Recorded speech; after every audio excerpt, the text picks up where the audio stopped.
Listo.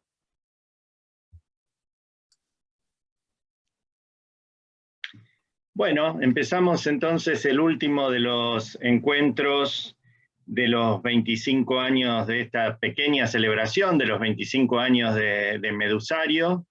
Ya tuvimos 2 encuentros previos, uno con José Coser el martes pasado, hoy al mediodía con Roberto Echavarren, y ahora el encuentro final con Jacobo Sefamí. Bueno, ya como la presentación general no la voy a volver a hacer porque está en los encuentros anteriores.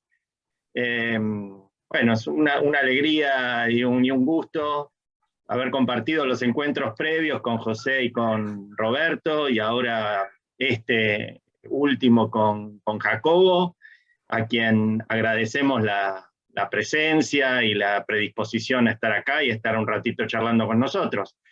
Bueno, digo mínimamente que este encuentro se encuadra dentro de un proyecto de investigación que dirige Ariela y del que participan Romina, Carolina, Carla, no sé si Laura Romano participa de ese proyecto también, y que a su vez se encuadra dentro del programa de estudios latinoamericanos de la Universidad Nacional Arturo Jauretche.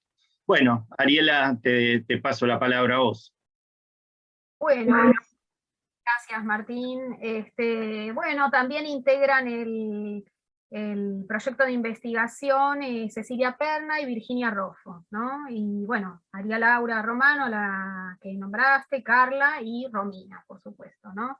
Bueno, nuestro proyecto es Redes Culturales en América Latina, va de los siglos XIX a XXI, y como ya dije en los otros encuentros, la idea es ver qué tipo de redes se van tramando a través del contacto entre los escritores, los poetas, los traductores, los distintos emprendimientos editoriales, y nos pareció que Medusario, muestra de poesía latinoamericana, es una red muy potente que estamos festejando sus 25 años, entonces por eso es que invitamos a sus organizadores.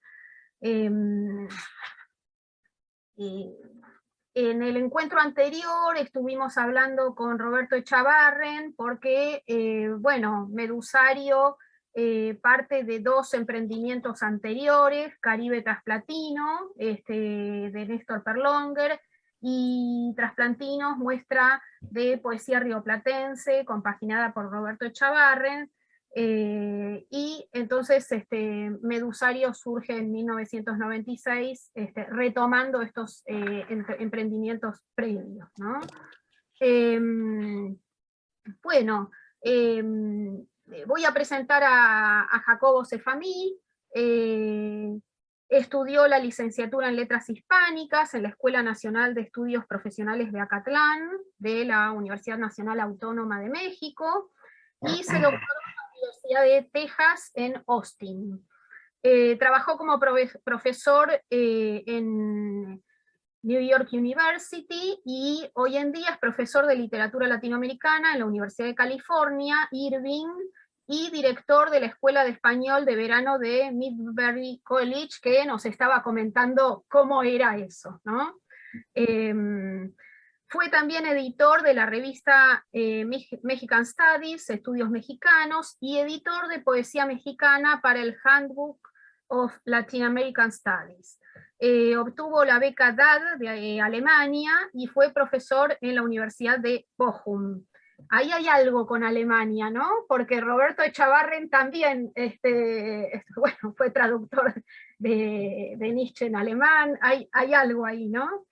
También fue miembro del Sistema Nacional de Creadores, del FONCA, y publicó los siguientes libros: El destierro apacible y otros ensayos, de 1987, Contemporary Spanish American Poets, de 1992, El espejo trizado, la poesía de Gonzalo Rojas, de 1992, de la imaginación poética, conversaciones con Gonzalo Rojas, Olga Orozco, Álvaro Mutis y José Coser.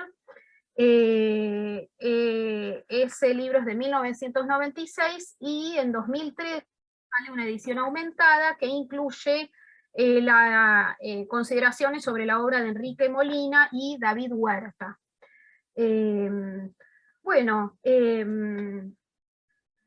1996, Medusario, la obra de la que estamos festejando los 25 años, y coeditó con Alejandro Tarrab una antología del poeta. Es autor de la novela Los Dolientes, de 2004, que se tradujo en el 2010 al inglés, que tiene que ver con los rituales de luto en la comunidad judía siria de México, y editó Vaquitas Pintadas en 2004, que es una antología de textos relacionados con las vacas, después reproducida con imágenes de Alicia Ceballos en la revista Unidiversidad de Puebla. Con Miriam Moscona, que está aquí presente, editó Por mi boca, textos de la diáspora sefardí en ladino, en 2013, y de reciente aparición son El camaleón y la esponja, David Huerta, entrevista, ensayos y antología poética, de 2019, Por tierras extrañas, de 2019, que es un libro de relatos y crónicas de viaje a Turquía y Siria. Mili, en lo inacabado mutante, que son poemas, y es de 2019, y Caleidoscopia, escrituras y poéticas de lo oblicuo en América Latina, que es muy reciente y es de este año, 2021, que accedí a leer algunas partes y que está bien interesante. Aparte piensa todo el tema del neobarroco, que es uno de los temas que nos convoca en este encuentro. Bueno, es una alegría tenerte con nosotros, Jacobo. Le doy la palabra a Romina para comenzar con la entrevista. Muchas gracias, Ariel. Bueno, muchas gracias, Jacobo, por estar acá. La verdad es que es un placer conocerte. Y bueno, gracias a Martín, a Ariela. Uy, ahí está Roberto, lo admito.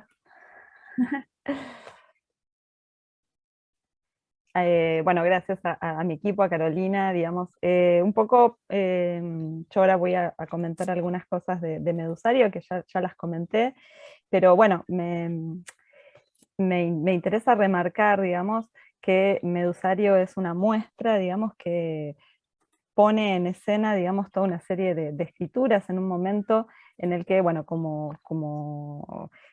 a diferencia, digamos, de este momento presente, en el que la cultura digital hace todo tan accesible, digamos, realmente era más difícil, digamos, consolidar una serie de conexiones, y ustedes lo logran, digamos, un poco hablábamos hoy con Roberto, que eso se lo fue logrando con muchísimos años, y que además me parece, ¿no?, que genera toda una proyección sobre el después, ¿no?, que es algo que, por lo que he leído en tu reciente libro y en algunos artículos anteriores, vos te vas ocupando como de registrar y de iluminar también, sobre todo para lo que sería, digamos, los escritores mexicanos, pero creo que en relación a todo el neobarroco. Y bueno, me parece como interesante como punto de inflexión, ¿no?, digamos, en relación a lo anterior y en relación a lo que vino después. Así que, bueno, me parece que es como una especie de punto nodal esta muestra de poesía latinoamericana con todo lo que implicó. Así que, bueno, dichas estas cosas, voy a empezar por el antes, ¿no? Digamos, me interesaría quizás un punto de vista, en principio, como más anecdótico, cómo fue tu llegada a conocer a Roberto, a José, y tu entrada en el proyecto Medusario, ¿sí? Poco desde ese lugar. Sí, muchísimas gracias, Martín, Ariela, Romina, muchísimas gracias por la invitación, de verdad. Yo coincido que Medusario es un libro realmente muy importante, porque se leyó en todas partes, de verdad. Si nos quitamos como autores, creo que el Medusario quedó, porque realmente fue, gracias yo creo que a la distribución de Fondo de Cultura Económica, fue leído en todas partes. Y es tan curioso eso, que cuando yo me presento con alguien que no me conoce, algún escritor o alguien, y le digo mi nombre, Jacobo Sefami, y me dice, Medusario. Es lo primero que me dicen. Así es que me da mucho orgullo, mucha alegría cada vez que me pasa eso, porque siento que el libro es muy, muy conocido. Así es que en eso totalmente de acuerdo. Ahora te relato anecdóticamente cómo me conecté con Roberto y con José. Yo estudié en Austin, como lo señalaba Ariela, y yo tenía mucho interés en la generación del surrealismo latinoamericano, entonces iba yo a escribir sobre varios poetas surrealistas. Al final mi tesis doctoral luego se convirtió en libro, fue sobre Gonzalo Rojas. Me interesaba mucho Álvaro Mutis, me interesaba Alborozco, Sí. Enrique Molina, todos estos escritores me encantaban. Y salió una reseña de un libro de José Coser, que se publicó en Fondo de Cultura también, se llama Bajo este sí en ese libro, una reseña de Álvaro Mutis, y como yo admiraba mucho a Álvaro Mutis, fui a leer la reseña, yo no sabía quién era José Coser. Y me encantó la reseña, yo pensé que era Coser, un poeta sefardí, y luego le reclamé que no era sefardí, pero bueno, en fin. Yo le escribí una carta, conseguí su dirección a través de un amigo mutuo, le escribí una carta a Coser y de inmediato me contestó con una gentileza, una carta amorosa, como si me conociera de toda la vida, y entablamos una conversación por cartas. De hecho, ahora mismo estoy buscando las cartas que tengo de él, porque tengo varias y se está armando una especie de su archivo en una biblioteca en Florida. Sí, nos comentó. Así es que intercambiamos muchas cartas, lo conocí y empecé a frecuentarlo. A la vez que conocí a Coser por carta, yo seguía en esa época también la crónica de poesía que hacía, reseñas que hacía Eduardo Milán en la revista Vuelta. Me interesaron mucho y eran justamente todos estos poetas que después van a aparecer en Medusario. Incluía a Perlonger, a Roberto, a Coral Bracho, a David Huerta, toda esta generación de escritores. Los conocía muy bien Eduardo Milán y los reseñaba.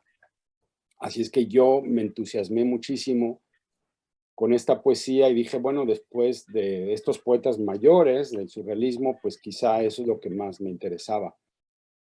Así es que tuve la suerte, porque es suerte, no se le puede llamar de otra manera, de que me contratara en NYU, cuando salí al mercado después de haber terminado mi doctorado en Texas.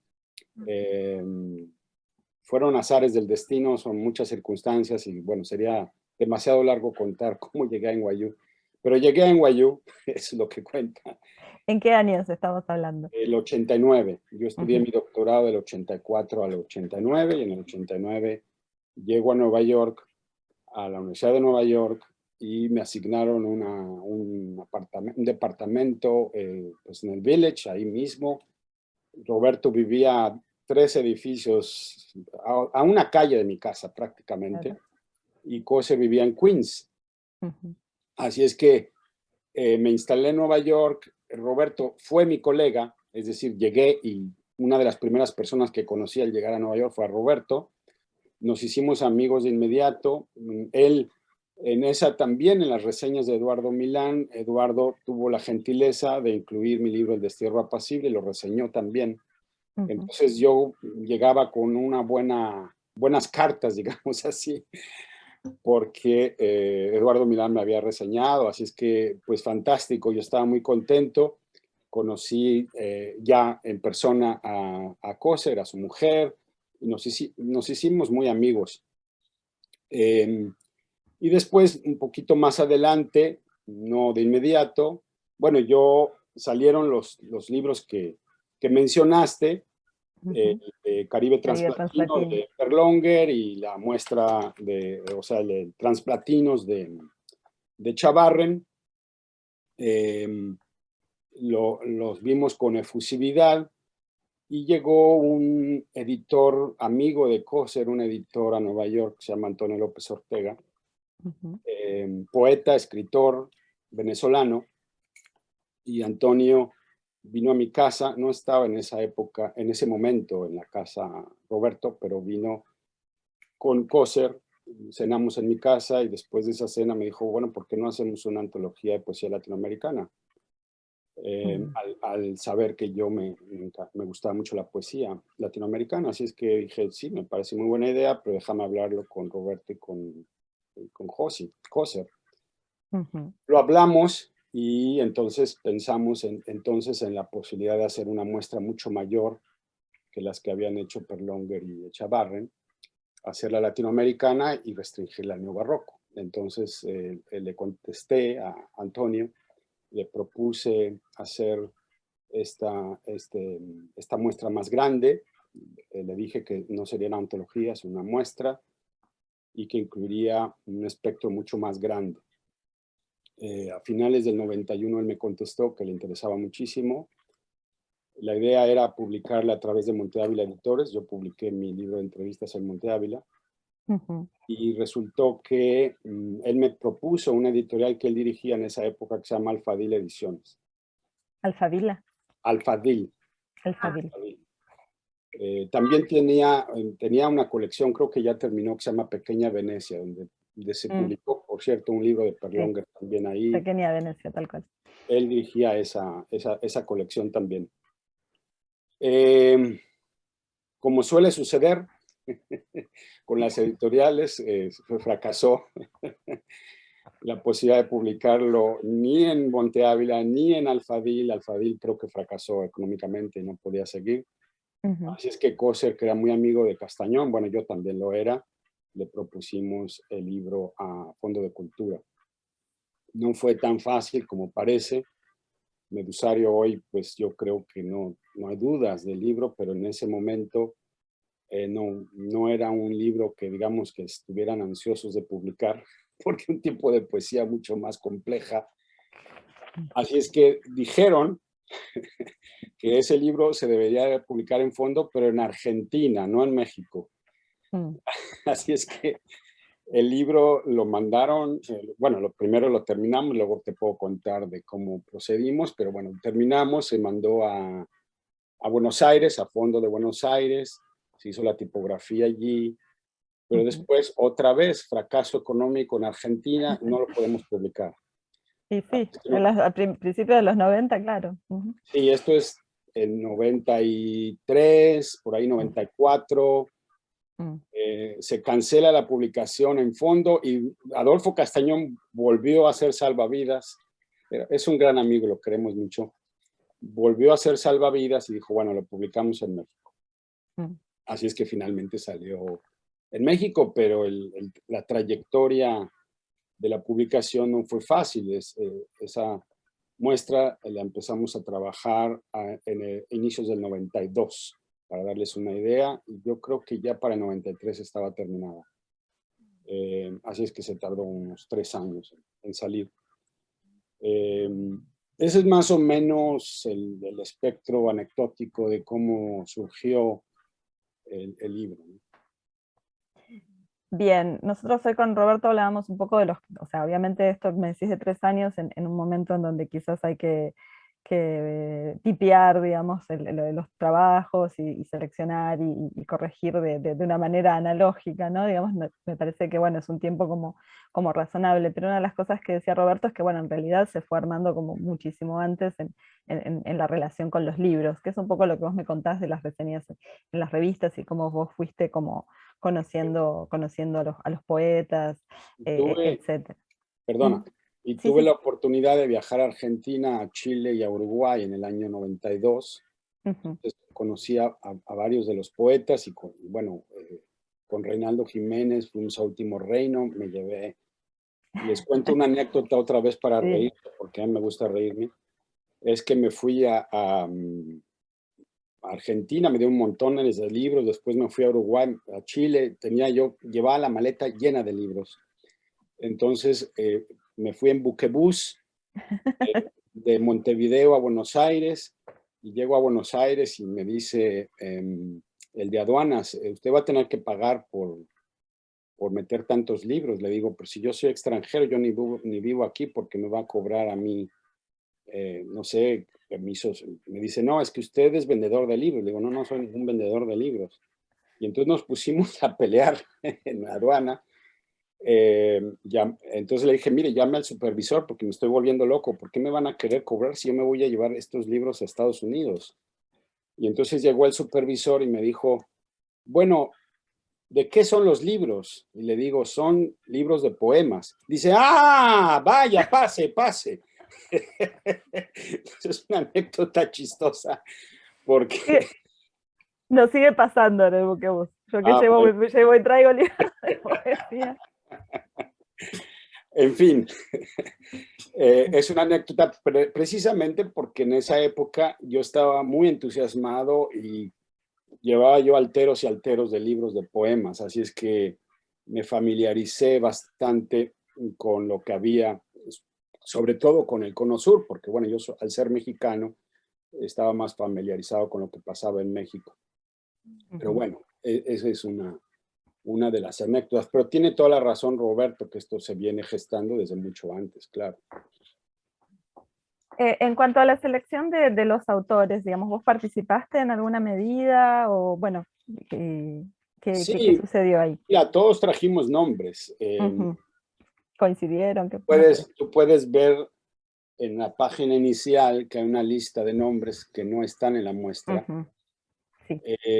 porque son nombres que se mencionaron, incluso hay nombres ahí que no están en esa lista que también se podrían haber mencionado, pero es que traíamos, pues es que no se reduce a 22 nombres todo lo que había en el momento, había muchos más y teníamos pues un criterio bastante democrático que consistía en que teníamos que estar de acuerdo de manera unánime en cada escritor que se iba a incluir en la muestra. Así es que la idea era que lleváramos nombres y claro, yo debo de comentar que Roberto y Coser son mucho mayores que yo era jovencito y llegaba y además yo no soy poeta, es que he hecho una plaqué recientemente, pero realmente yo soy más que nada crítico y bueno, escritor, he publicado novela, cuento, etcétera. Así es que mi presencia ahí era más que como crítico que como poeta. Así es que la idea era entre los tres decidir. Coser, a su vez, no sé qué les habrá contado porque no lo pude escuchar, pero él también conocía miles de escritores, sigue conociendo miles de escritores y está en comunicación.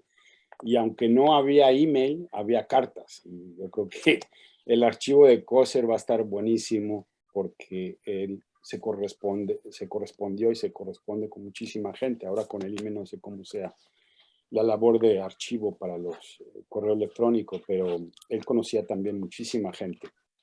Así es que, bueno, pues que es lo que pasa normalmente cuando se reúne un grupo de personas para hacer un trabajo, pues cada quien trae lo que conoce. Y después, bueno, viene una decisión, que es decisión difícil, porque hay gente que uno estima o quiere y quieres que esté ahí, pero bueno, otras personas pueden decir, no, no me parece. Y hubo bastante discusión en algunos casos de si va o no va. Es que no fue tan fácil, ¿no? Una de las cosas que yo comentaba, que creo que no tuvo mucho que ver con la decisión, pero creo que sí atraviesa un poco, digamos, el tipo de escritura, digamos, que ustedes seleccionaban, que tiene que ver un poco con esta definición, o este parteaguas que es para la poesía del siglo XX, la cuestión política, ¿no? Digamos que yo hoy decía, bueno, en realidad me parece que ustedes ponen toda una postura, ¿no? Digamos, en relación a eso, que no es ni a favor ni en contra, digamos, no es, justamente es mucho más compleja, ¿no?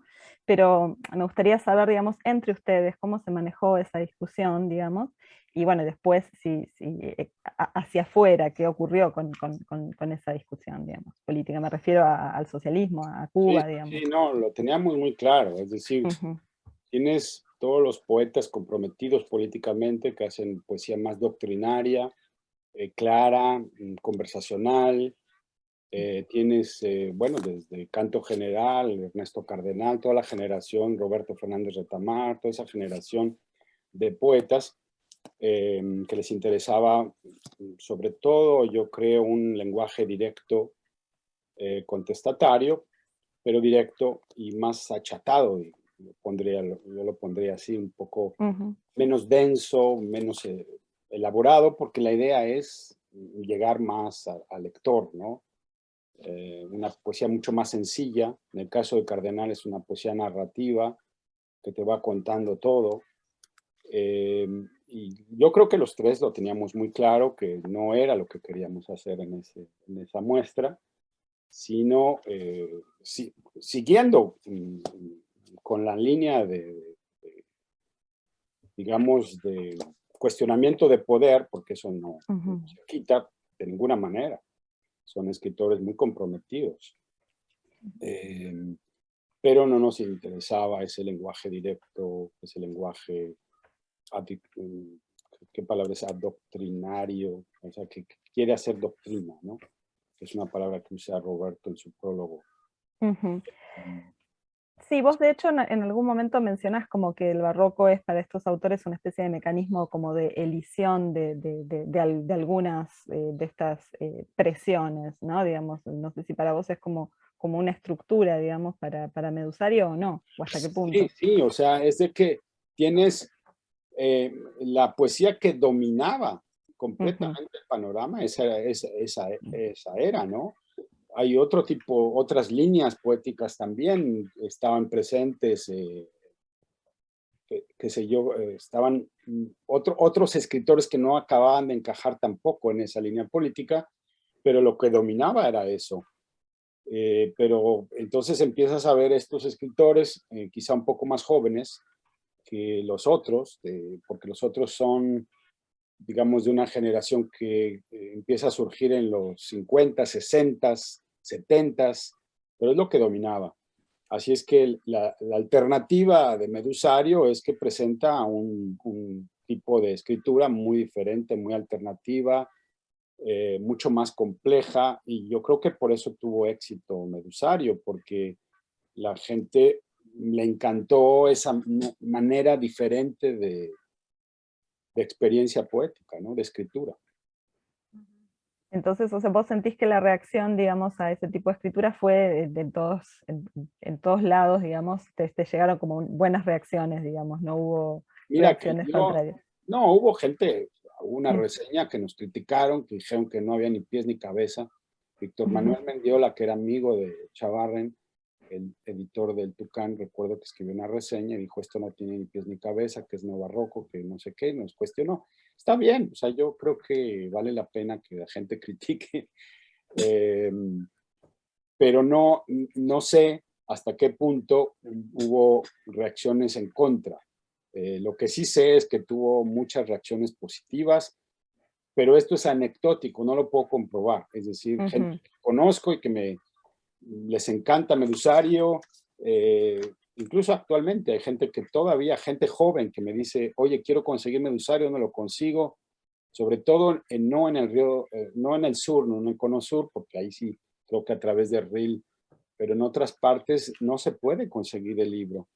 Y se ha corrido la voz, hay gente que tiene fotocopias, porque el libro es muy, muy difícil de conseguir hoy en día. Pero para mí eso demuestra que el libro sigue teniendo vigencia, que la gente lo lee, tiene mucho interés en eso, aunque haya miles de líneas de trabajo actuales, es decir, no se reduce solamente a ese tipo de trabajo la poesía, ¿no? Bien. Bueno, vos te ocupaste, digamos, de hacer algunas de las presentaciones. A mí, digamos, una de las cosas que me fascina, digamos, de Medusario es justamente la cantidad de paratextos que tiene, digamos, y que permite muchas líneas de entrada, ¿no? Vos decías, bueno, algo fundamental es la distribución que le dio Fondo de Cultura, pero una vez que eso se produjo, el libro, digamos, es un poco infinito, ¿no? Digamos, tiene muchas puertas de entrada y eso se agradece profundamente porque hay o sea, se nota en la selección de poeta como en el hilo que va siguiendo y en el orden en el que van siguiendo, y después la presentación de cada uno y después los paratextos, digamos, creo que eso está muy cuidado, ¿no? Entonces, más allá obviamente llega a una distribución y obviamente explota, ¿no? Pero me parece que en ese armado hay mucho detalle. No, de acuerdo. Es un libro, yo creo que realmente muy bien hecho. Perdón que me Tal cual. celebre, pero es la verdad. Es un Tal libro cual. de verdad, o sea, no puede, a lo mejor hay gente que discrepe del neobarroco, que diga a mí no me interesa el neobarroco, lo que sea, pero creo que el libro está bien armado. Y para empezar, porque, digamos, si tú buscas una antología de poesía, la que sea, una antología, casi siempre son muy pocos los poemas incluidos. A veces hay antologías que tienen un solo poema de un escritor, o dos poemas, o tres poemas, y nosotros dijimos desde el principio, tiene que ser una selección bastante buena, completa, es decir, que tenga muchas páginas para que el lector tenga una mejor idea de lo que está haciendo el poeta. Así es que, para empezar, decidimos que tenía que tener una selección nutrida de poemas, y sí, nos distribuimos para escribir las notas. No te voy a decir cuáles escribí yo, cuáles escribieron, porque eso decidimos que tenían que ser anónimas. Es decir, no ponerles los nombres de los que escriben las notas, porque no queríamos que el lector empiece a juzgar. Ah, fulanito, Roberto escribió esta nota sobre este poeta, y entonces empiecen a pensar por qué Roberto dijo tal cosa de tal poeta, o por qué Jacobo dijo tal cosa de otro poeta. Así es que decidimos que las notas iban a ser anónimas, no las firmamos, pero sí, yo recuerdo que al menos escribí 9 de las 22 notas, o 10 por ahí. Así es que nos distribuimos las selecciones, pero después lo que hacíamos, porque eran fotocopias, nadie se puso a tipear. Ah, mira. La tipografía la hizo Fondo de Argentina, y después se la mandó a México. Pero nosotros lo que hicimos fue fotocopias de los libros, de los poemas de los diferentes escritoras y escritores, y entonces tachábamos el poema que no iba, pero el que sí iba lo poníamos, y entonces empezamos a armar a base de fotocopias todo el libro. Pero la otra cosa que hacíamos era reunirnos para ver si nos gustaban las selecciones que hacía el amigo, ¿verdad? O Roberto, o José, yo. Entonces decía, pero ¿por qué pusiste este poema? Este está horrible, quítalo.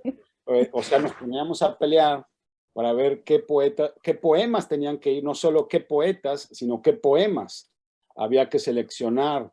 Y después las notas las leíamos, o sea, todo fue leído, todo fue estudiado. No, digamos que la idea es que no fuera nada gratuito, era todo bien pensado.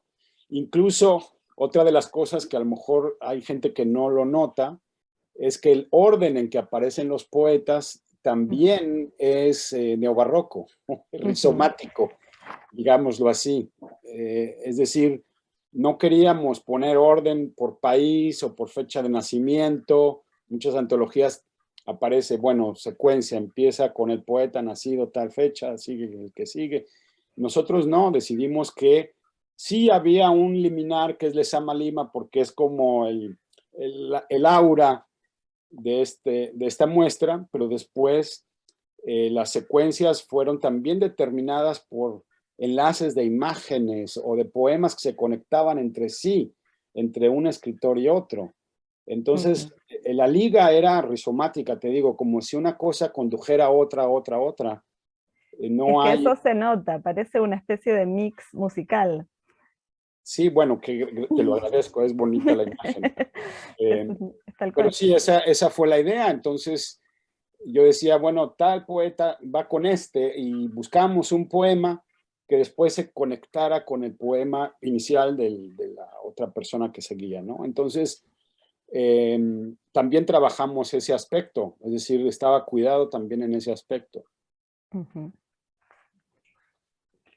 Sí, bueno, creo que eso es lo que a quienes recibimos el libro después nos resultó tan encantador, ¿no? En el sentido de un encantamiento, porque bueno, ya te digo, yo me sigo conectando con el libro, creo que jamás lo leí entero de principio a fin, pero sí fui notando, digamos, estas intensidades, y es además una puerta por la que yo puedo entrar, digamos, en distintas oportunidades.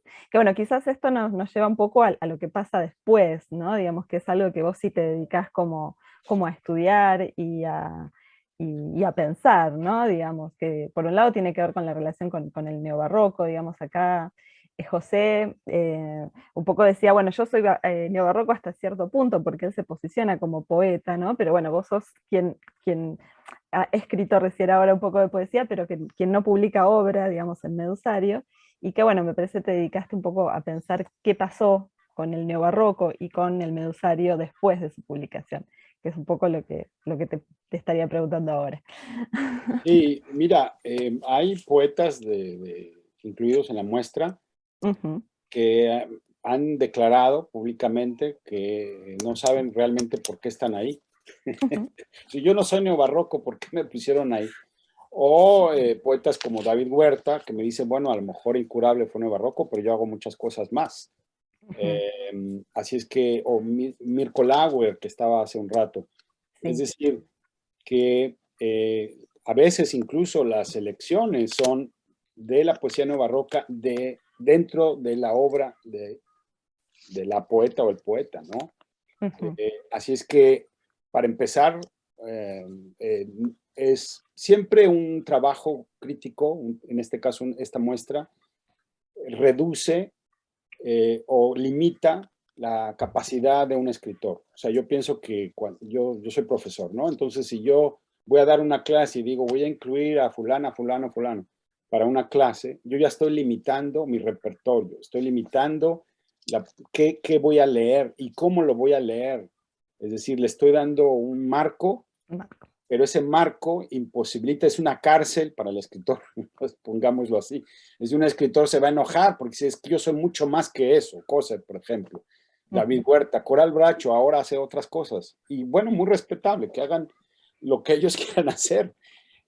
Entonces, yo creo que Medusario también es restrictivo en ese aspecto, ¿no? Es decir, marca la obra hasta cierto punto. ujú, Yo he seguido trabajando escritores, como bien comentas, mi Caleidoscopia, mi libro reciente de crítica, recoge muchos de mis ensayos, entonces, pero no solo me restrinjo a los poetas de Medusario, sino lo amplío, voy por ujú. otras vetas, mis intereses. Eh, ¿Qué pasó después de Medusario? Yo creo que hubo una serie de escritores que continuaron esa misma línea.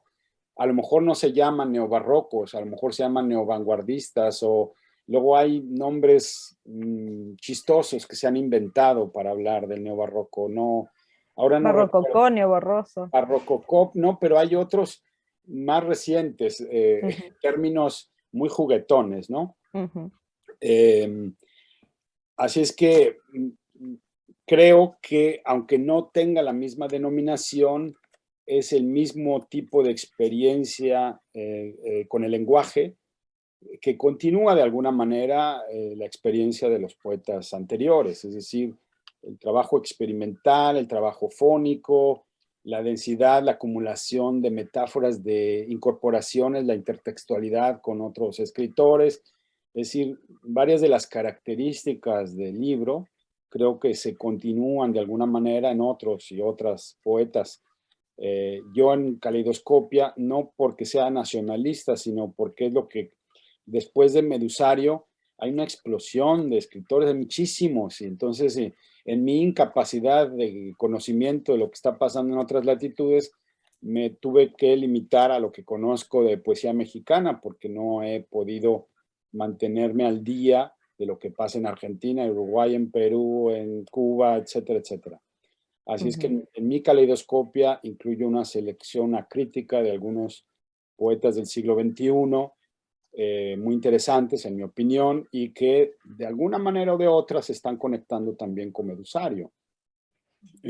Aquí está, por ejemplo, Miriam Moscona, que tiene un libro que se llama Negro Marfil, es excelente, muy experimental, muy juguetón, etc. Pero bueno, no solo Miriam, está Luis Felipe Fabre, está Alejandro Tarrab, muy buenos escritores en México, pero obviamente esa posibilidad es ilimitada si empiezo a pensar en otras latitudes. No sé qué pasaría si se tratara de hacer una muestra nueva de gente del siglo XXI. Creo que también sería muy complicado realizar por la cantidad de escritores. Ahora, dicho esto, yo creo que hay poetas interesados en otros temas también, y yo soy muy respetuoso de las múltiples posibilidades que hay en la escritura poética latinoamericana. Son muchísimas las opciones que hay hoy en día, ¿no? Pero no sé si respondí a lo que te interesaba. Sí, quizás, o sea, más cerca de Medusario, digamos, bueno, creo que, no sé, por ejemplo, el trabajo de Reinaldo Jiménez, que ya venía trabajando, digamos, y no solamente a nivel de escritura, ¿no? Sino a nivel de obra editorial, me parece que hay ahí toda una diáspora, ¿no? Digamos, porque, bueno, por ejemplo, Reinaldo con Setse, digamos, publica una cantidad de poetas que no son de Argentina, sino que son de casi toda Latinoamérica, que viene como en paralelo, pero bueno, se van como cruzando, digamos. Vos incluís, creo, a Rocío Cerón, digamos, también.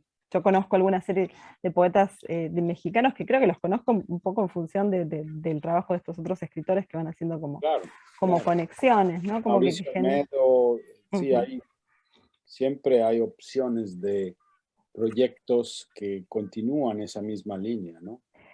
O bueno, sino también otras muestras, digamos, que se presentan a sí mismas con esta categoría como de muestra, ¿no? Digamos, Mauricio Medo, Mario Arteca, que han hecho el país imaginario, digamos, ellos se presentan a sí mismos también con la categoría de muestra, ¿no? Digamos que creo que es algo que ustedes han puesto sobre la mesa, ¿no?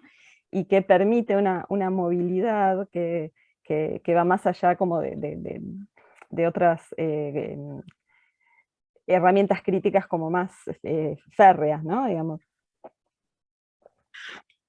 Que aparte permite, digamos, esta cosa como del multirol, ¿no? Yo soy crítico y soy escritor y soy editor y soy, ¿no? Que es un poco un diálogo más, sí, en una misma persona se confluyen un montón de cuestiones, ¿no? Sí, como así es. Que es algo que yo te preguntaba un poco en función también como de la complejidad, ¿no? que implican las escrituras y este armado como de red y este armado como de la antología, ¿no? De la muestra, perdón.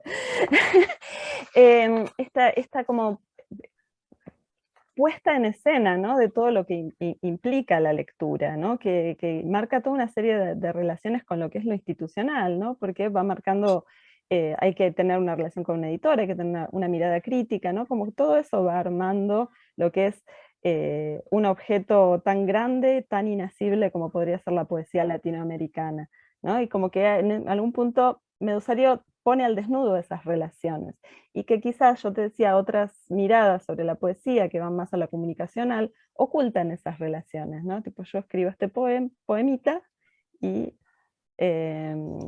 no cuento cómo se lee y quién me lleva a publicarlo, y no sé si soy clara con la pregunta. ¿Me fui mucho por las ramas?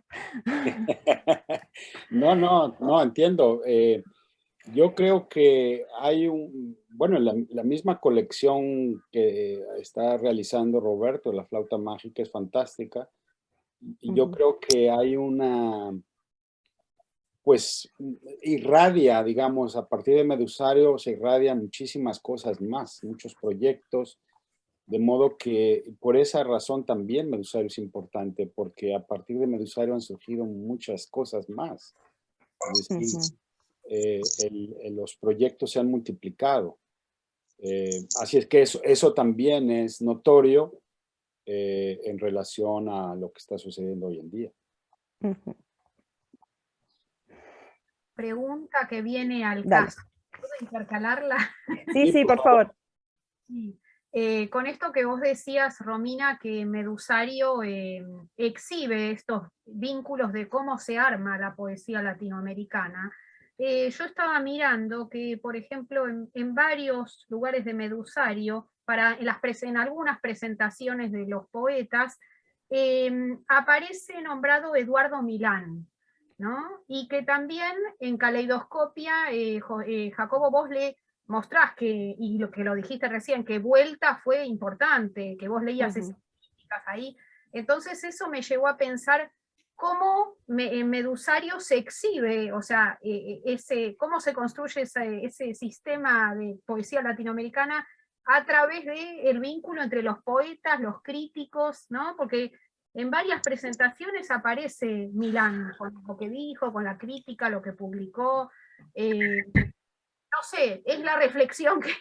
No, yo creo que tienes toda la razón. En mi opinión, Eduardo Milán fue muy importante porque gracias a Eduardo, todo este tipo de poesía se dio a conocer. Eduardo después publicó un libro que se llama Una cierta mirada, con todas las reseñas de Vuelta. Si lo pueden conseguir, consíganlo.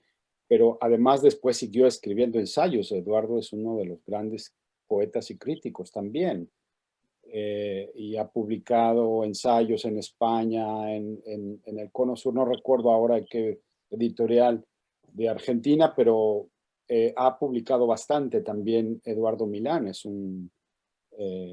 una persona que yo admiro mucho también, y gracias a él yo conocí a varios de los poetas, porque yo recuerdo antes de ir a Nueva York haber leído reseñas de Eduardo sobre Perlonger o sobre el mismo Roberto, sobre Coser, sobre Bracho.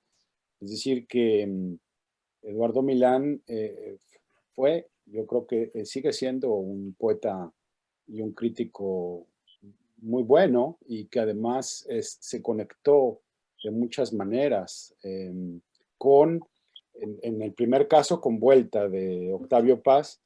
Y Vuelta, pues es una revista importantísima en su momento, ¿no?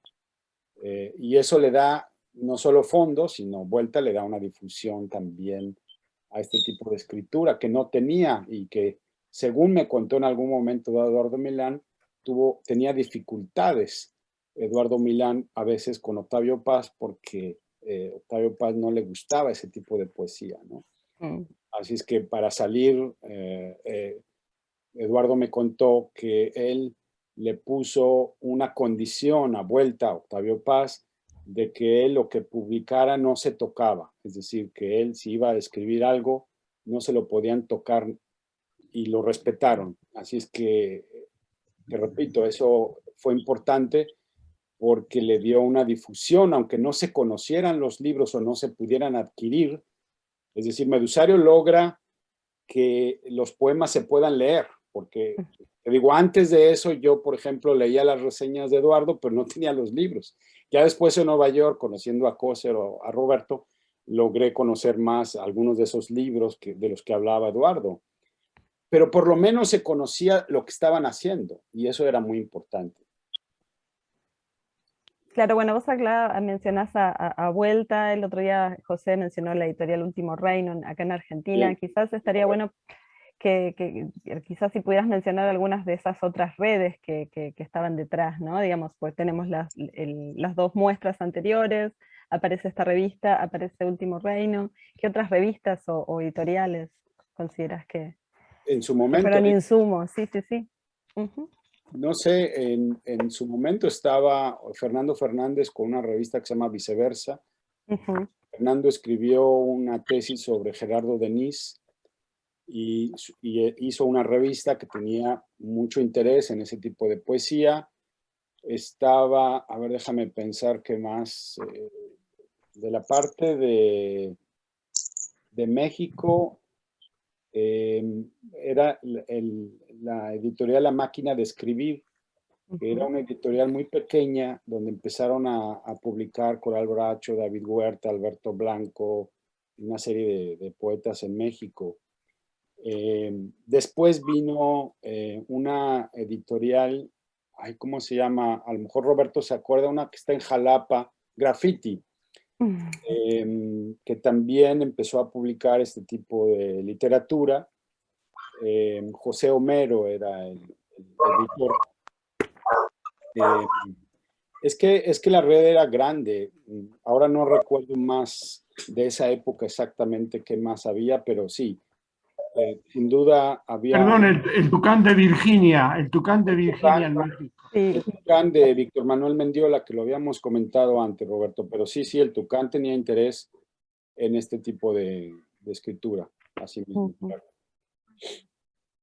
¿Vos te acordás de alguna otra, Robert?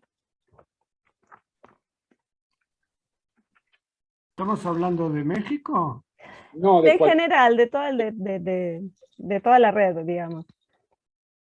Bueno, está La Mosca Azul de Mirko Lauer en el Perú, que fue muy relevante a lo largo de mucho tiempo, creo que décadas, sí. Ujú. Y en realidad Mirko Lauer siempre ha trabajado en difusión de poesía en Perú, de manera que sería interesante que él lo contara, pero bueno, hoy lo tuvimos por un ratito, sí. Ujú. Pero creo que vale la pena eso.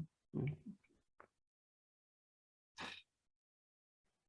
De Cuba no recuerdo nada en particular, porque digamos que estaba en el exilio y en ese momento preciso no, pero después ha surgido toda una generación de poetas cubanos muy seguidores de Coser, por ejemplo. Ujú. Sí, él comentaba que hoy por hoy está en comunicación con mucha gente de ahí. Que hay Muchísima gente de la isla que lo siguen y hay mucho interés en Cuba. De hecho, Coser me mencionó en algún momento dado que querían hacer una nueva edición de Medusario en Cuba. Ujú. Pero bueno, pues ahí el problema es económico, es muy duro sacarlo allá en Cuba, pero sí había mucho interés en hacer Medusario. En relación con las reediciones, bueno, vos dijiste que no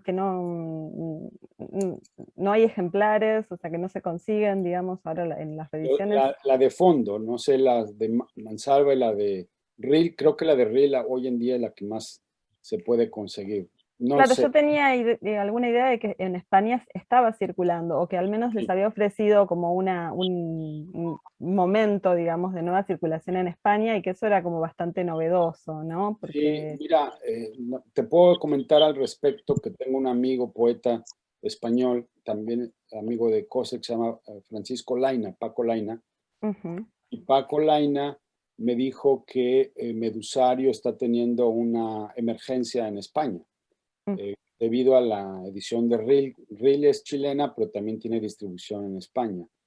Así es que hay una serie de poetas españoles más recientes que les ha interesado muchísimo Medusario. Así es que, pues a mí me da mucho gusto, ¿no? Porque la división esa muy tajante entre España y América Latina, que en su momento era fuerte, ahora pues se ha disuelto y hay una emergencia de escritores en España muy interesantes y que ya no obedecen a ese tipo de poesía, ¿cómo le llaman? La de comunicación o La de de la la experiencia. experiencia, la poesía de la Experiencia. experiencia. Bueno, Ujú. hay muchas alternativas hoy en día.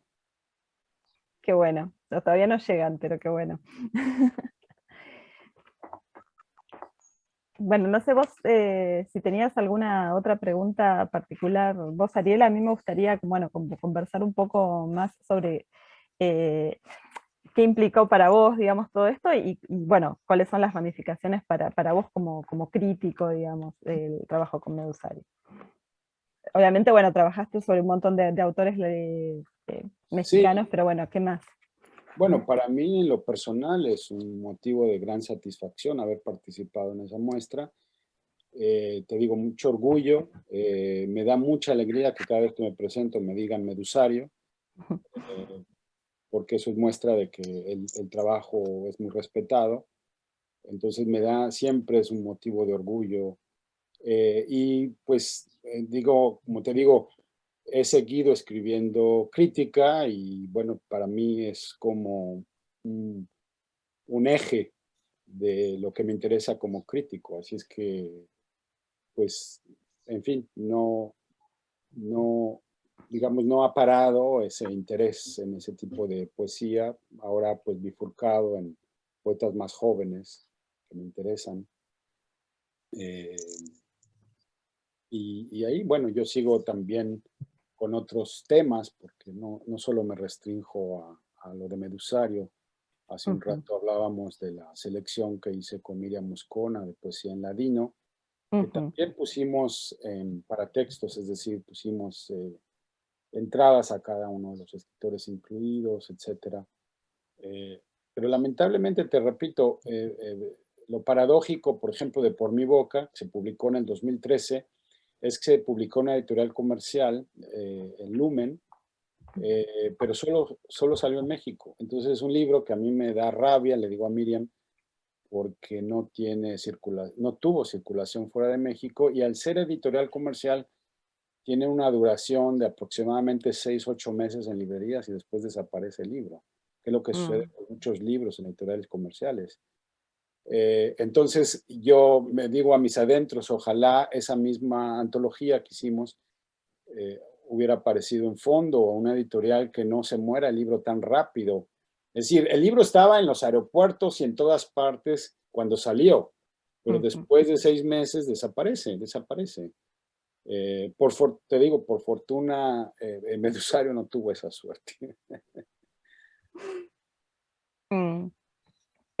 Bueno, en relación a estos, bueno, esto que tiene que ver con tus raíces, ¿no? Digamos, en realidad estos intereses. A mí, bueno, en la entrevista, al final de la entrevista con José salió, digamos, la cuestión también de su religión, digamos, o sus orígenes religiosos y después su vida hacia el budismo. A mí me parece que hay quizás, digamos, en eso, en relación con Medusario, pues tratando de llevarlo para allá, pero obviamente más allá, toda una cuestión en cuanto a la pertenencia territorial, ¿no? Digamos, y a la identidad que va más allá de las fronteras como políticas, ¿no? Y que me parece que eso, bueno, en Medusario aparece en esa como diáspora que ofrece, y que es toda una postura también, ¿no? Quizás acá también Miriam pueda opinar, no sé.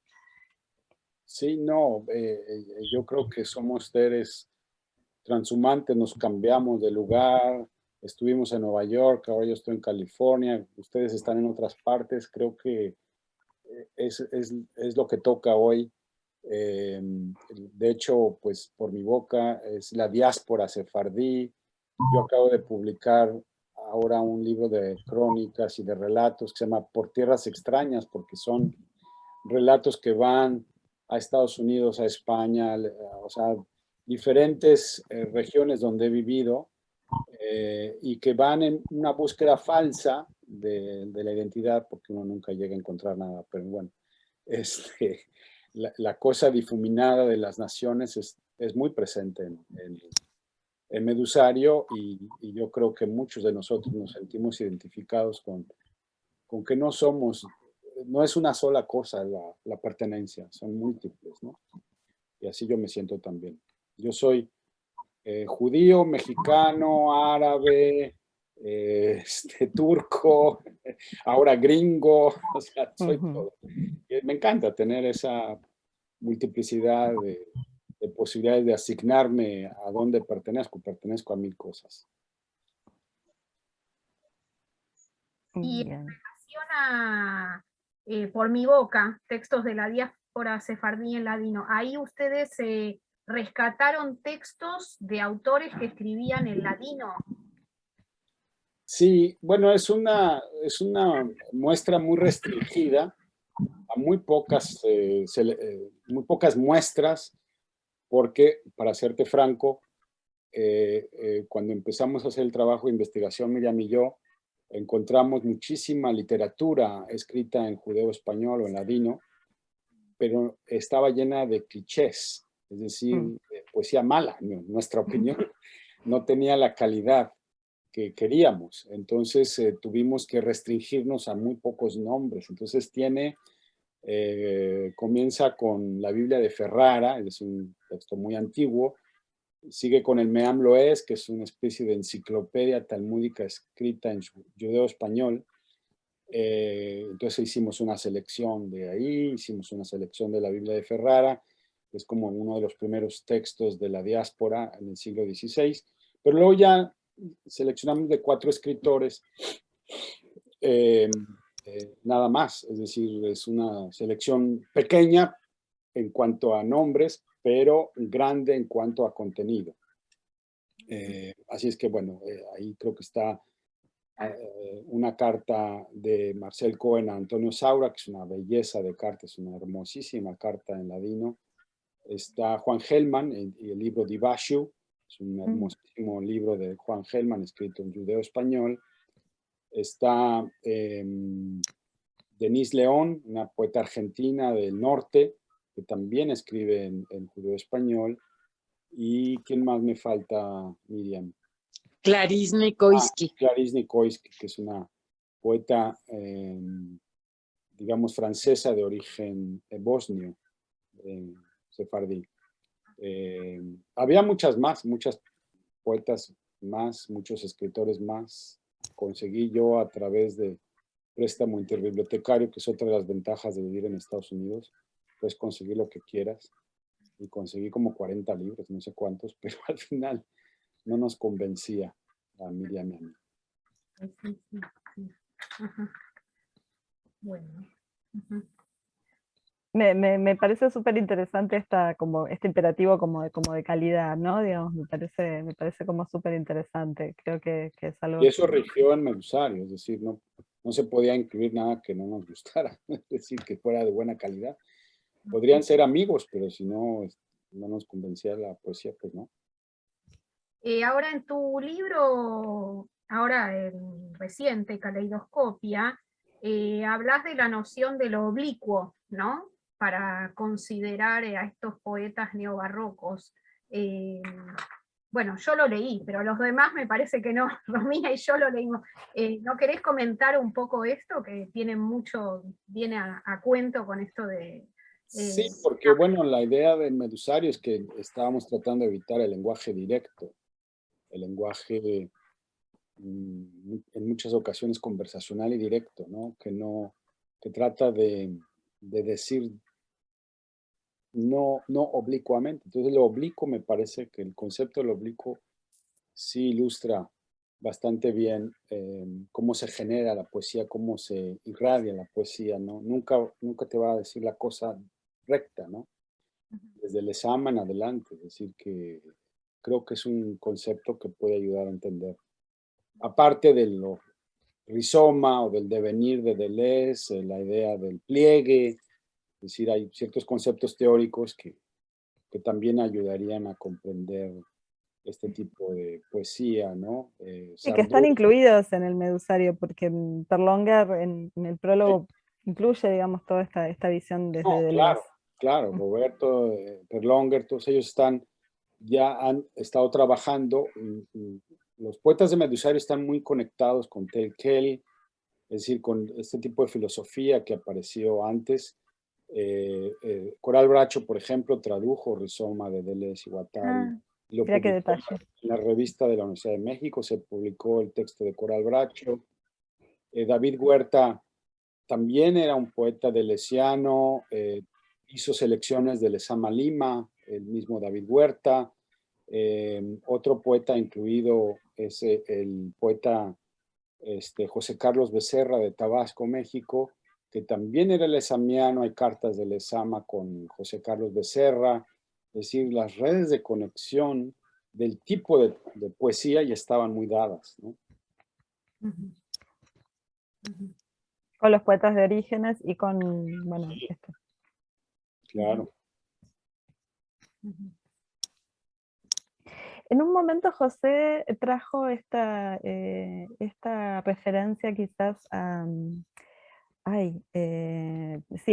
Orígenes y a Lorenzo García Vega, que finalmente no terminó siendo incluido por una cuestión, digamos, de no ser exactamente un poeta, digamos. Eso es lo que dijo José. No sé si coincidirían ahí nuevamente desde el hoy.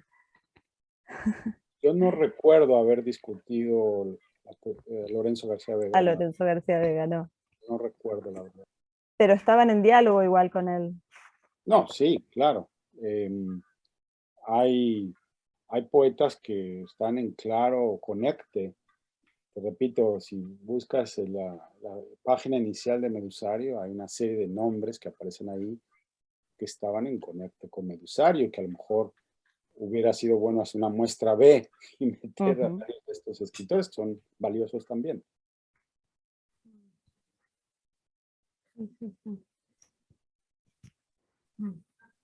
Bueno, ¿hay alguien que quiera hacer alguna pregunta, comentario?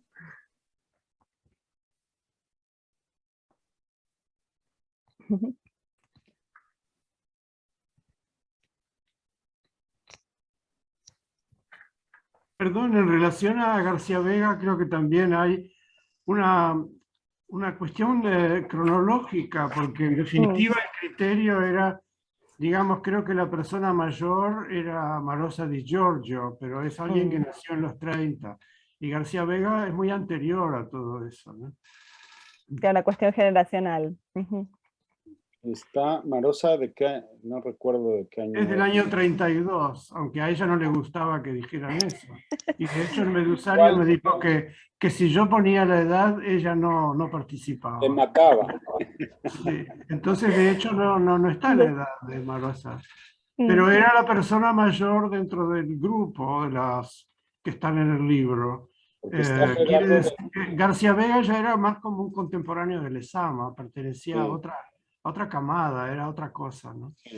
Gerardo Denis es del 34, si mal no Ya, recuerdo. ok. Y Haroldo, no sé de qué año es. Y Haroldo no recuerdo el año de Creo nacimiento. que es del 29, no recuerdo. Quizás el claro. Creo que quizá Haroldo sea el más, no sé, creo que es del 23. Es decir, que había también una pertenencia como generacional, aunque porque no discutimos eso, quizás no pensamos esta cuestión como generacional, pero es cierto, digamos, Sí, Haroldo es del 29, ¿eh? serían Ah, entre bueno. nacidos entre el 29, digamos, o 25, 29, y el 60, que el más joven es Reinaldo, ¿no? No, el más joven es Etetgui. Etergui, cierto. Ujú. Pero sobre todo la muestra se inicia con libros publicados en el 71. Ok, bien. O sea, libros Es que decir, empiezan... que no tanto era ver cuándo nacieron, sino a partir de qué año. Eso es como un punto, era contra natura, Sí. de Inostroza. Nostroza, y era Adrede de Gerardo Denis. Eran los dos libros como iniciales, a partir de los cuales venían los demás. Exacto. Y las galaxias de Haroldo es bastante más tardío, Sí. justamente. La Galaxia se empieza a escribirlas en el año Sí, 63, sí, pero se publica en el publica en el 84. No, pero la primera, sí, claro, la primera edición es del 84. Pero ya venía escribiendo esos textos desde antes. Es decir, Sí, uno podría pensar en claro. Que se empiezan a escribir en los 70, claro. el libro, o sea, esos libros que te menciono, pero sí, del 63, y por ejemplo, José Carlos Becerra, que es un poeta del 36, si no me equivoco, está también escribiendo en los 60. Ujú. Va a morir en un accidente en el 70 o 71. En Claro. Italia. Es decir, que esta cuestión como generacional tiene más que ver con cuando se empieza a publicar, digamos, Sí, que con una cuestión de pero, edad. pero, pero esos límites son difusos porque algunos empiezan a escribir antes esos poemas, esos libros, desde los 60, diría yo, pero realmente los libros que apuntan a un cambio serían esos dos que mencionamos. Ujú. ¿Vos coincides, Roberto, con esos libros? ¿Cómo? Si coincidís con esos libros, con el de Denis. Gerardo Denis y Sí, Nostroza. me parece Inostroza. que, que Sefamí explicó muy bien esos criterios que tuvimos. Sí, sí. Ujú. O sea, más bien los momentos en que ciertos libros fundamentales fueron publicados y en definitiva yo diría que fue a partir de, sobre todo de los 70s, 80s, ¿no? En gran parte. Exacto. Sí. Pero realmente si lo pensamos en cantidad de libros, ya estamos hablando de los 80s. Sí. Y yo, bueno, una de las cosas que decía hoy es que lo que hizo Medusario fue de repente poner a la lectura libros que, aunque fuesen de mi propio país, digamos, no se conseguían, porque bueno, las ediciones obviamente son muy pequeñas, y esto lo distribuyó a un nivel muchísimo más amplio. Incluso, bueno, por ejemplo, un autor que es muy importante aquí, Arturo Carrera, digamos, los libros que aparecen en Medusario solo se pudieron conseguir en la publicación de la obra completa, era menos de 5 años, ¿no? Entonces, solo se leían en Medusario. Eso es interesante. Y lo que mencionaron hoy en la mañana, que es que no se conocían entre sí los mismos poetas, entonces eso era muy bonito, que se empezaron a leer a sí mismos, es decir, a los otros, porque no se conseguían los libros, o sea, no había manera. Y esa fue otra cosa muy positiva de Medusario, que se lograron conocer entre sí muchos de estos escritores, o personas de Chile leyeron poetas de México, de Uruguay, qué sé yo. Es decir, eso fue muy importante, porque de nuevo estamos hablando de una época en que no había email, no había nada. Es decir, la distribución, hoy en día quizá un poeta se pueda conseguir en internet y uno pueda buscar, si no un libro, por lo menos poemas. En esa ocasión, antes era imposible conseguir. Sí, hoy por hoy nos bajamos el archivo de Medusario, de hecho. Pero bueno. Bueno, no sé si hay algún comentario más, alguna pregunta. Yo mandarle un gran abrazo a Roberto, que me da mucho gusto verlo. Igualmente, Jacobo, un abrazo muy grande para ti. Y me alegro que coincidamos en este festejo, ¿no? Qué bueno, qué bueno. Sí, yo quería igual invitarte a que leas, ¿te acordás que habíamos quedado en que ibas a leer un fragmento de alguna escritura tuya al Medusario y vos me habías propuesto una, no sé si la sostenés? Sí, ¿por qué no? Puede ser largo, pero no sé qué tan largo. No, me parece que está bien. No, quería leer la nota que escribí sobre Coral Bracho. Dice así: la poesía de Coral Bracho se articula a través de rizomas, tallos subterráneos que se bifurcan hacia múltiples direcciones y que sin ningún orden progresivo van acumulándose sin forma ni raíz. Así los poemas de Bracho están hechos de imágenes que no componen un todo, no concluyen, pueden terminar en coma, punto y coma, o simplemente carecen de puntuación, no configuran una idea completa. Se trata de una poesía acuática en el sentido más cabal. Los versos van buscando ríos, arroyos, cascadas, mares. Al hacerlo, inventan mapas, rutas, planicies. El agua borra, reescribe y vuelve a borrar en un eterno palimpsesto devorado por el tiempo. El rizoma, léase en él a propuesta de Gilles Deleuze y Félix Guattari, se mueve horizontalmente y elimina la posibilidad de lo uno. No hay tronco. Lo rizomático en este sentido es anticanónico, va en contra del orden, se ejerce como lo informe, sin principio de unidad. Si la idea del libro árbol asume la metáfora globalizadora, el libro rizoma acude a la metonimia, el objeto fragmentado, subterráneo y a veces microscópico. El texto es el receptáculo de la variedad lingüística. El vocabulario de Bracho insiste particularmente en elementos exteriores, epidérmicos, la piel que recubre el cuerpo, las raicillas, los bulbos de las plantas, las texturas de la tierra, piedras, médanos, sedimentos, volcanes. Los relieves en diferentes tipos de superficies, crines, belfos, carámbanos. La libertad del rizoma de Coral Bracho es asumida a través de la sintaxis. Hay en esta escritora una construcción articulada desde la destreza lúcida y gimnástica del lenguaje.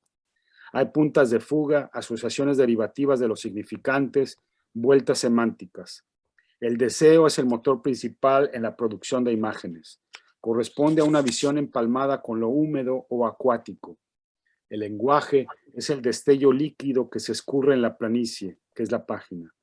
La sintaxis del lenguaje es la membrana en el borde de la piel, es el deseo mismo de la palabra. Y cito: en la humedad cifrada, suave oráculo, espeso, templo, en los limos, embalses, tibios, deltas, oigo, tu semen táctil, los veneros, las larvas. Los espacios de los sentidos son traspasables. Los paréntesis tratan de encerrar elementos escurridizos. Oigo, entre paréntesis, tu semen táctil. La figura del agua empantanada convive con la del manantial fecundo. Se acumulan rizomáticamente los vocablos esperma, embalses tibios, deltas, etc.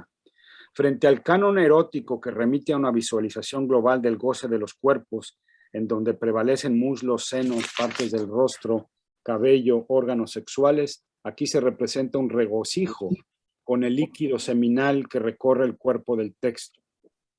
Si una circunstancia intensa en el goce sexual es la eyaculación, el orgasmo, la poesía de Bracho busca el borde de ese proceso, que es su superficie, lo más tangible de esa realidad, es decir, el esperma y la secreción femenina. Por ello, este texto celebra el estar de esa algarabía de viscosidades. Del mismo modo, la realización más tangible del acto de la escritura es la palabra. De allí que oigo tu semen táctil sea una alusión también directa a la voz que se escurre, el destello líquido con que Coral Bracho ha emblematizado su trabajo poético, es el lenguaje como goce de la inmediatez evanescente. Si, como dice Deleuze, lo más profundo es lo inmediato está en el lenguaje, en el poema de Bracho, sin título que pueda englobar su superficie escurridiza, hay una proliferación de significantes que se van conectando a través del principio metonímico de la contigüidad.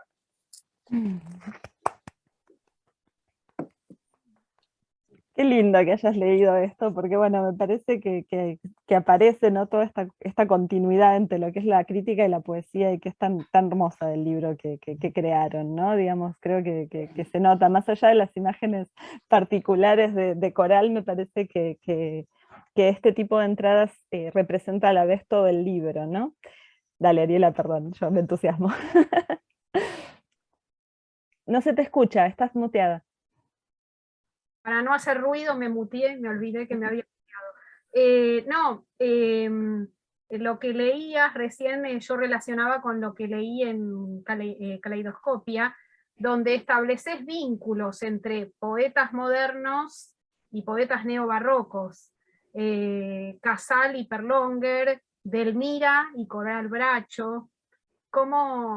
Y justo leíste esta parte, me encantó, así que viene a cuento que si podías desarrollar un poco más este vínculo, por lo menos acá entre Delmira y Coral Bracho.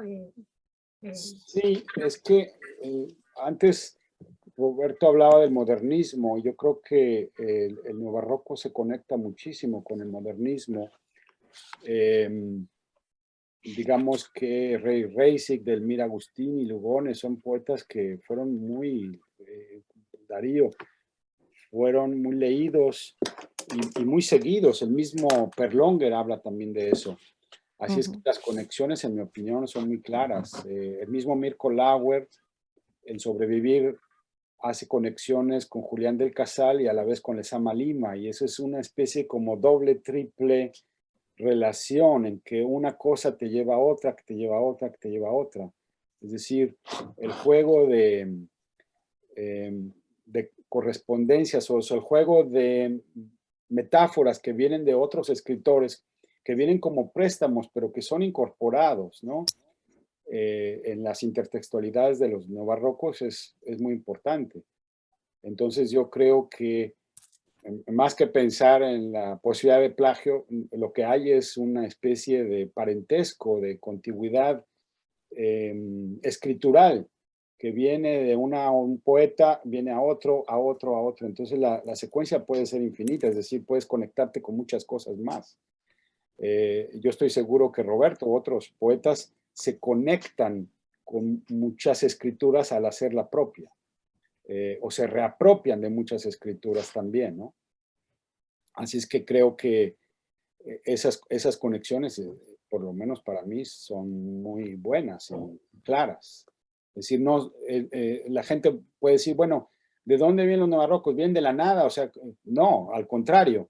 Los neobarrocos es una acumulación de escrituras que vienen del pasado y confluyen. Entonces, precisamente la densidad de los neobarrocos consiste en esa multiplicidad de escrituras que uno puede decir, bueno, son nuevos, pero no son nuevos para nada, en el sentido de que traen, entre más cosas mejor, ¿no? Lezama en La curiosidad barroca habla de acumulación de cosas, de cómo se juntan miles de cosas, no solo escrituras, objetos, todo lo que se pueda acumular es positivo para los neobarrocos.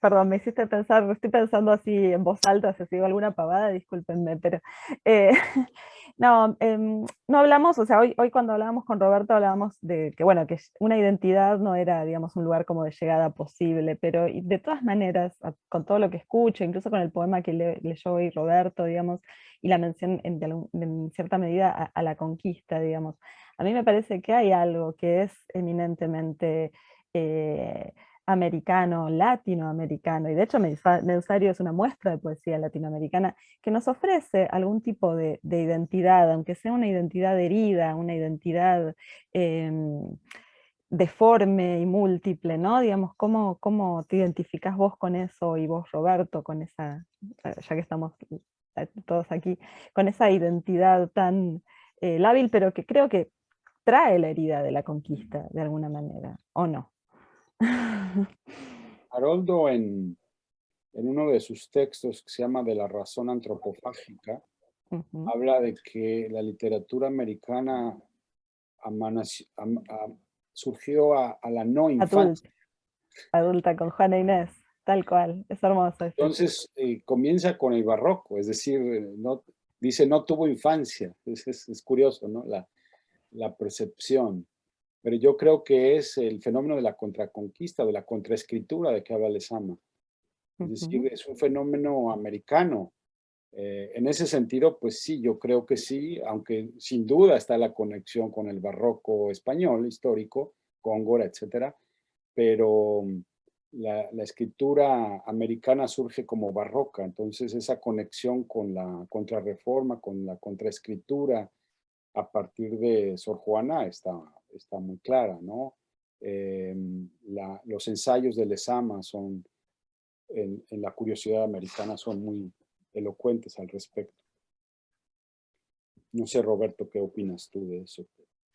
Yo, en vez de la noción de identidad, propondría, digamos, la idiosincrasia, ¿no? Okay. Es decir, no hay por qué asumir una identidad, pero sí expresar una idiosincrasia. Y en ese sentido, creo que es legítimo hablar de poesía latinoamericana, ¿verdad? Donde aparecen rasgos característicos de un enclave, de una historia tanto física, tanto monumental como literaria, tanto, digamos, prácticas como de lenguas. Entonces, en ese sentido, creo que hay idiosincrasias americanas que se expresan, se combinan, se recombinan y se reconocen. Sin apelar a la noción de identidad, me parece. No, me parece buenísimo porque yo no sabía qué palabra darle, pero es algo que reconozco como una especie de olor que hay, ¿no? Digamos, como un tufito que tenemos y que tiene que ver con una, para mí tiene que ver con una herida, digamos, en cierta medida, en esa idiosincrasia, ¿no? Porque creo que tanto el barroco como el modernismo y como el neobarroco, neobarroso, plantean cierta resistencia a la opresión, ¿no? Desde ese lugar hablo de la herida. Claro, claro, sí, sí. Y también hay que pensar que la poesía española de la posguerra no nos interesaba en lo absoluto. Bien. De verdad que tenía que pasar tiempo. Yo creo que es apenas recientemente que ha habido cambios, pero al menos, o no la conozco lo suficiente, pero la poesía española, digamos, de los 40, 50, 60, a mí no me interesó. No nos interesó, creo. Bueno, es algo parecido a lo que pasó con el modernismo, ¿no? Que no se interesó por la literatura española contemporánea, sino que volvió al siglo de oro y tomó, digamos, los cenáculos franceses como sí, insumo, ¿no? Sí. Siglo XX. Bueno. Yo no sé si alguien quiere decir algo más. Yo, antes de cerrar o de que siga, no sé cómo va a ser esto, quiero agradecer profundamente la presencia de Jacobo, la presencia de Roberto, la presencia de José en su momento, quiero agradecer muchísimo, bueno, a Ariela en primer lugar, que atendió, digamos, las ganas de hacer esto. A Martín también, que atendió con complicidad, que fue una palabra que utilicé en el primer encuentro, que me parece algo como fundamental para que estemos aquí. Bueno, a mis compañeras de trabajo, a Carolina, a la universidad entera, digamos, me parece que la posibilidad de celebrar estos 25 años de Medusario ha sido, por lo menos para mí, una gran alegría, y bueno, quiero decirles eso y agradecerlo. Gracias a ti, gracias a Ariela, gracias a Martín, muchas gracias. Bueno, yo quería comentar algo. La verdad que Dale.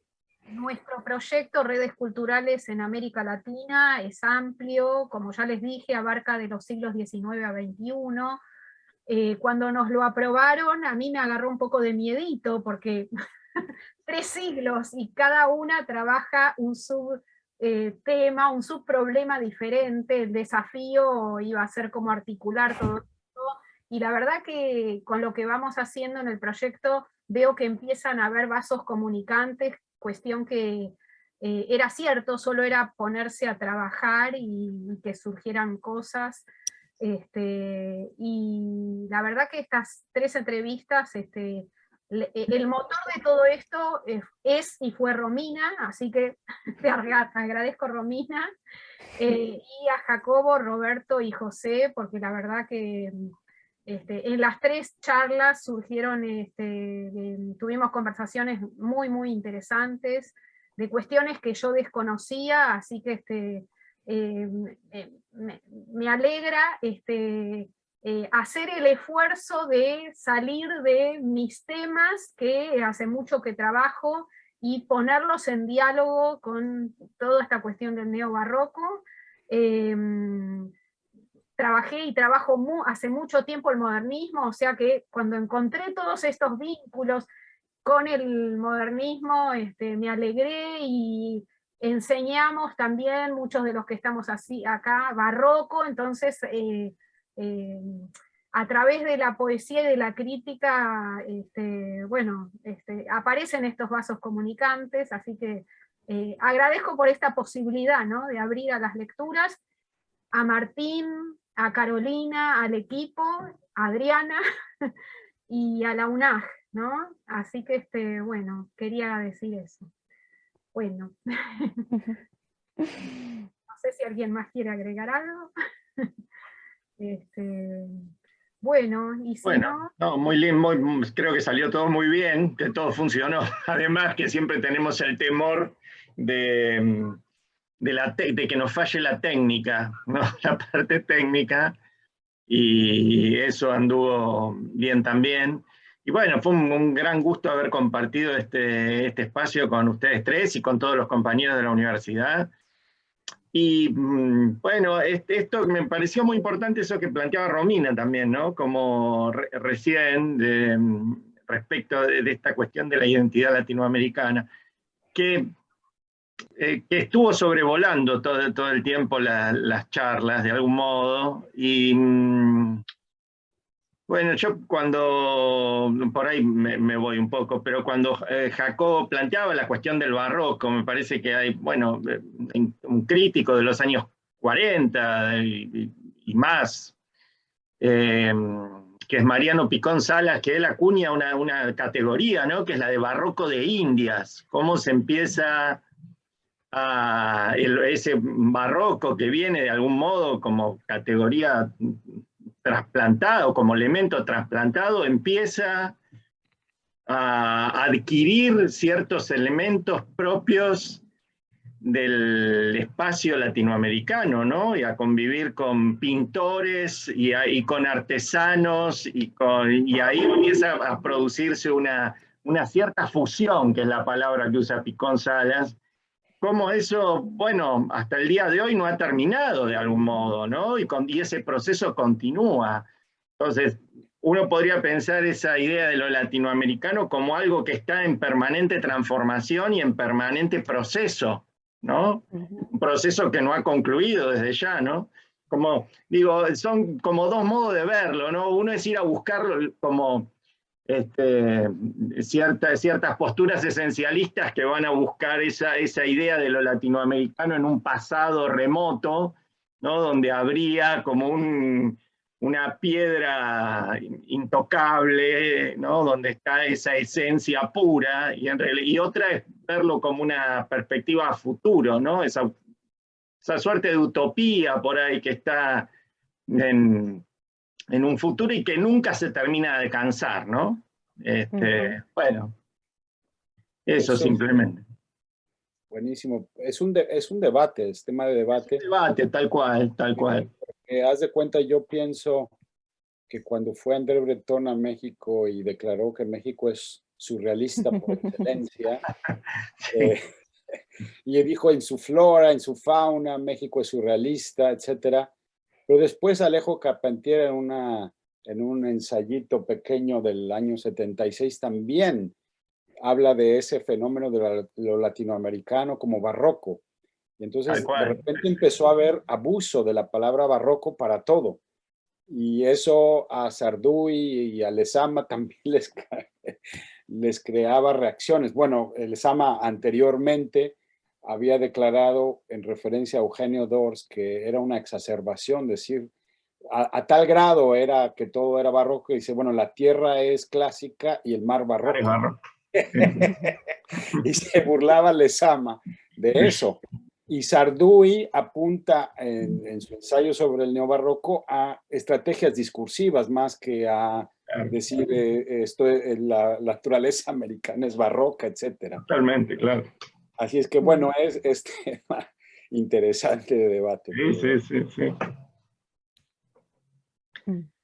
Bueno. No nos queremos despedir, pero...